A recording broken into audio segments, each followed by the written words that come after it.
President Trump's surprise attack on Congress's COVID relief bill has aid for millions of Americans hanging in the balance. His unpredictability isn't at all that surprising, but his actions are leaving many confused. Bloomberg White House reporter Jordan Fabian joins us now from Washington, D.C. Jordan, it's great to have you here. You've reported on Trump for some time now. What was going through your head last night when you heard that he was making these comments? There, you see him right there on the bill and trying to do with these last-minute changes.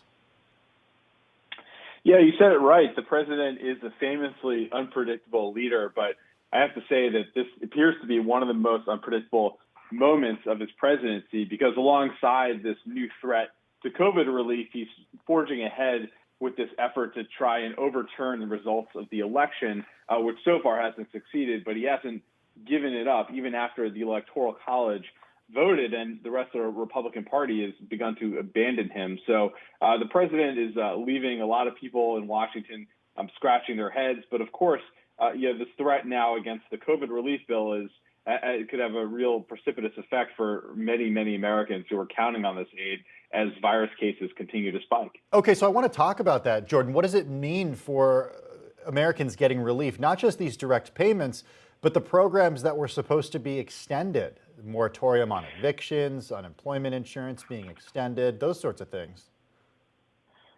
That's right.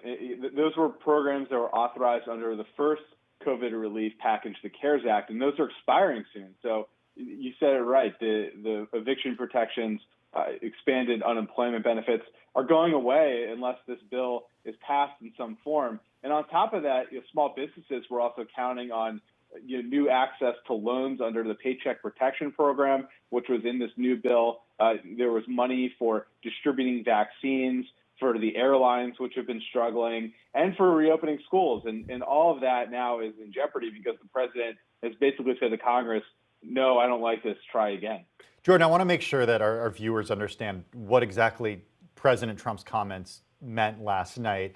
He talked about foreign aid. He talked about money going to the Kennedy Center. He mentioned a range of programs that were receiving government support that had nothing to do with COVID relief. But it, at the same time, seemed like he didn't have a full understanding of what was being presented to him, because it wasn't just a stimulus bill. It was a government spending bill. Can you explain the differences there and why the American people and the president might be confused about what's before him?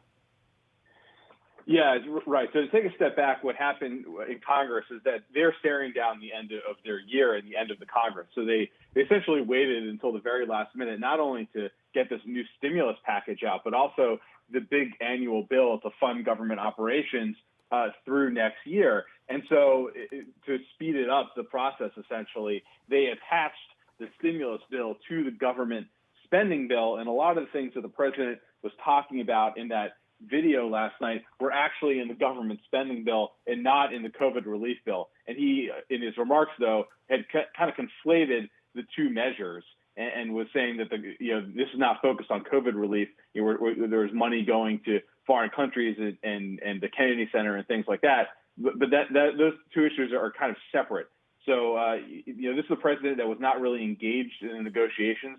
So it's not really surprising that he seems to be confused by what's in the actual legislation. I don't know. I mean, he is the president. He should understand how this stuff works. So it's still surprising, I think, to me. But you know what? You're absolutely right. This type of thing was actually circulating all evening online before the president made these comments. And I'm seeing it continue to circulate today of people conflating COVID relief with just straight up government spending. So it does have a lot of people confused. Jordan, I wonder what it means for Republicans right now. Where does this leave Mitch McConnell and what are Republicans going to do? I mean, is it actually realistic that we could see $2,000 stimulus checks to Americans, as the president and Democrats have called for? Well, first of all, it's a slap in the face, really, to Mitch McConnell and the Senate Republicans who negotiated this bill, and I'll point out, with the approval of some of the president's top aides, including Treasury Secretary Stephen Mnuchin, who he and Senate Republican leaders settled on the $600 number. And so now the president is saying, well, I don't like that, but he didn't really raise those objections during the process that we're aware of.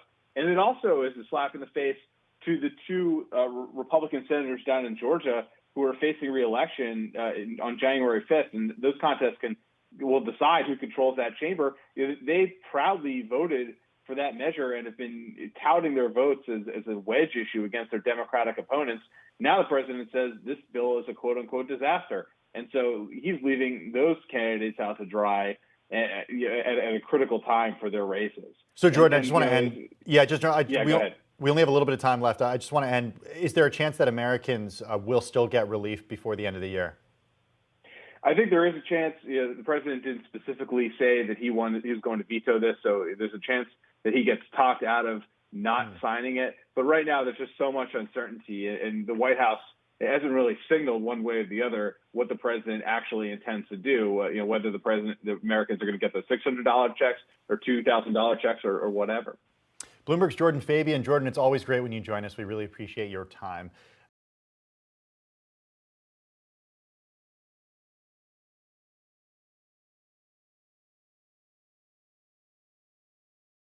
The biggest stories the moment they happen from around the globe. Subscribe to Bloomberg Quick Take now for insight in an instant.